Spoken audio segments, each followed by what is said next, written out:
প্রীতির কোনো পরিবার ছিল না। সে একদম একা ছিল। নিজের পেট ভরার জন্য প্রীতি রেলওয়ে স্টেশনে আলুর সবজি আর রুটির ঠেলা লাগাতো। ট্রেনের আসার সময় হয়ে গেছে, ট্রেন নিশ্চয়ই আসছে এখন। ততক্ষণে আমি আলুর সবজিটা গরম করে দিই আর রুটিও বানানো শুরু করে দিই। এতটা বলতেই ট্রেনটা স্টেশনে পৌঁছে যায়, আর ট্রেনটা নামার পর ওটা থেকে লোকেরা বেরোতে শুরু হয়ে যায়। গরম গরম রুটি আর সবজি তৈরি আছে, আমার ছালায় এসে খেয়ে যান। আমার হাতের রুটি সবজিটা একবার তো খান, একবার আমার ঠেলায় নিশ্চয়ই আসুন। কিছুক্ষণের মধ্যেই প্রীতির ঠেলার পাশে লোকেদের ভিড় হয়ে যায়। সবাই বেশ আনন্দে তার আলুর সবজি আর রুটির স্বাদ নিয়ে তার অনেক প্রশংসা করে। তখনই ঠেলার পাশে ভিড় দেখে সুরেশ ওখানে আসে, আর প্রীতির হাতের বানানো আলুর সবজি আর রুটি খাওয়ার পর তাকে পয়সা দেওয়ার জন্য যেই নিজের প্যান্টের পকেটে হাত দেয়। হে ভগবান, আমার টাকাগুলো! আমি তো এই পকেটেই রেখেছিলাম এটা। এবার কি করব? হে ভগবান, আমি কি করব এখন? সাহেব, এটা লোকে ভরা ট্রেন ছিল। ট্রেনে হয়তো কেউ তোমার পয়সা চুরি করেছে। এমনিতেও ট্রেনে অনেক চোর থাকে, পরের বার সাবধানে থেকো। আমার কাছে অতগুলোই টাকা ছিল। তোমার কাছ থেকে তো রুটি সবজি খেয়েছি, এবার তার টাকাটা আমি দেব কি করে? কোনো ব্যাপার নেই সাহেব, পরের বার দিয়ে দেবেন। এখন থাক। কাজে যাওয়ার জন্য সুরেশ রোজ সেই ট্রেনটা ধরতো, তাই পরের দিন সুরেশ প্রীতির টাকাটা দিয়ে দেয়, আর সুরেশ কাজ থেকে ফিরে রোজ প্রীতির হাতের রুটি সবজিটা খেত। এইভাবে অনেক দিন পেরিয়ে যায়। একদিন সুরেশ প্রীতির কাছে গিয়ে বলে, প্রীতি, তোমাকে আমি খুবই পছন্দ করি। তুমি কি আমায় বিয়ে করবে? সাহেব, গরিবের সাথে এমন ঠাট্টা করবেন না। আমি একটা গরিব আর সাধারণ মেয়ে, স্টেশনে সবজি রুটি বিক্রি করি। আমি আপনার সাথে বিয়ে করতে পারি না। প্রথম নজরেই তোমাকে আমি পছন্দ করেছিলাম। তখনই আমি এটা ভেবেছিলাম যে যদি আমি বিয়ে করি তো তাহলে তোমাকে।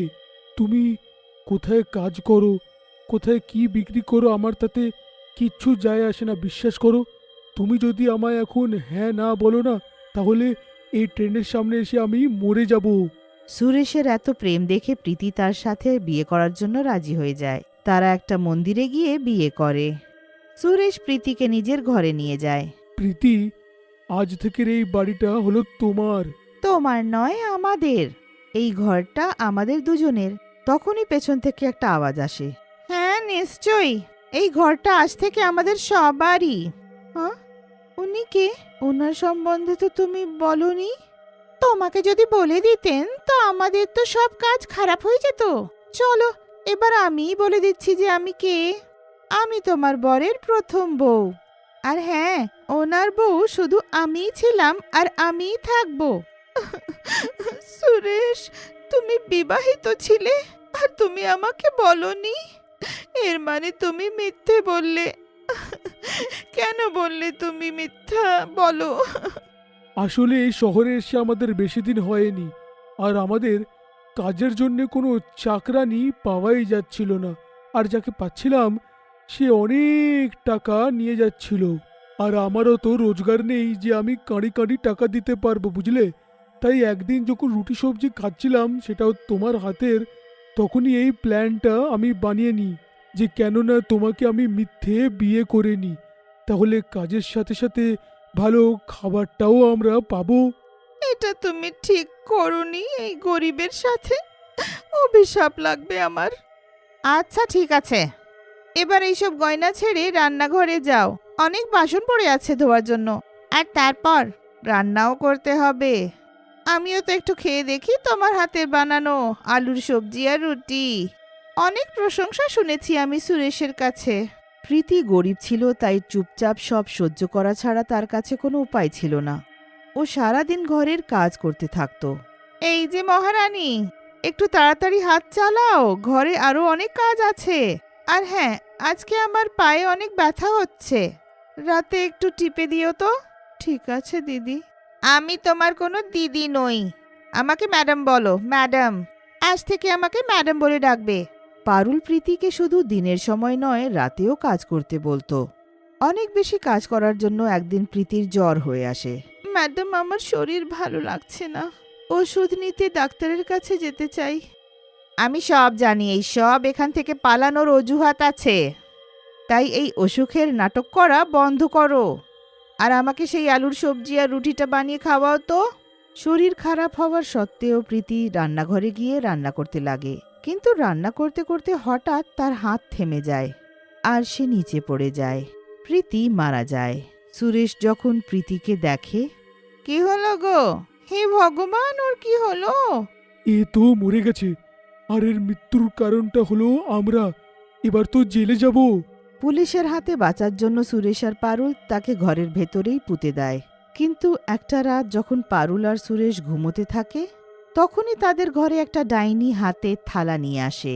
খাবার এনেছি, খেয়ে নাও, গরম গরম। কে কে আছে? কে আছো তুমি? এই ঘরে কি করে এলে? সুরেশ, একটু উঠে দেখো তো, আমাদের ঘরে এই মহিলাটা কোথায় থেকে চলে এলো?